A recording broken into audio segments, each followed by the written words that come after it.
le métier de président de la République ne laisse que peu de répit aux personnes qui l'occupent. Mais souffler et décrocher de l'Élysée est parfois plus que nécessaire pour revenir en pleine forme.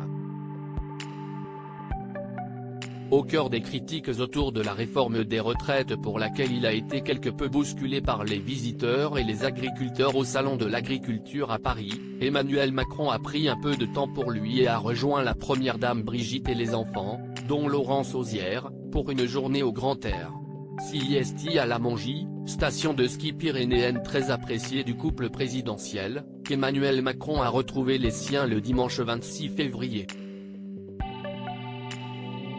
En fan de glisse, Brigitte Macron et Emmanuel Macron ont chaussé les skis pour dévaler les pistes malgré la météo capricieuse et un épais brouillard qui s'était invité sur les flancs de montagne, l'occasion de profiter des pentes du Grand Tourmalet à la faveur des toutes récentes chutes de neige et de regoûter aux produits du terroir mais aussi de retrouver, au lendemain de l'ouverture du Salon de l'Agriculture de Paris, l'un des éleveurs les plus emblématiques de la Bigorre, Éric Abadie, dans son restaurant d'altitude près du col du Tourmalet, a indiqué la Nouvelle République des Pyrénées dans son édition du 27 février dernier.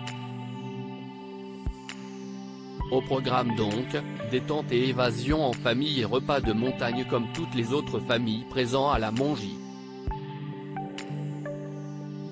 Un break certes court pour le président de la République mais plus que bienvenu en ces temps difficiles pour le chef de l'État. Après plusieurs confrontations au sujet de la réforme des retraites lors de ses déplacements, le président est déjà parti pour une tournée africaine de 72 heures. Brigitte Macron aspire à une vie plus simple. Ce rythme effréné, Emmanuel Macron devra encore le tenir quelques années. Réélu en 2022 pour un second mandat, le président a donc signé pour 5 années supplémentaires au palais de l'Élysée.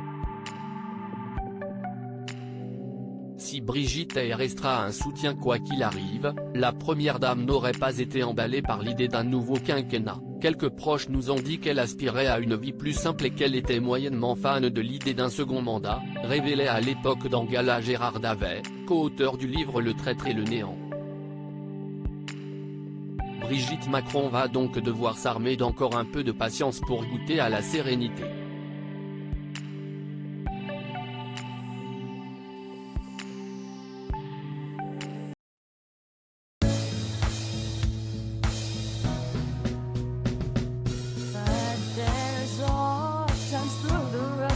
I think you can let me know. Sit down, sit back, let me help you out. Just step back, got to seek. So I see you out there on your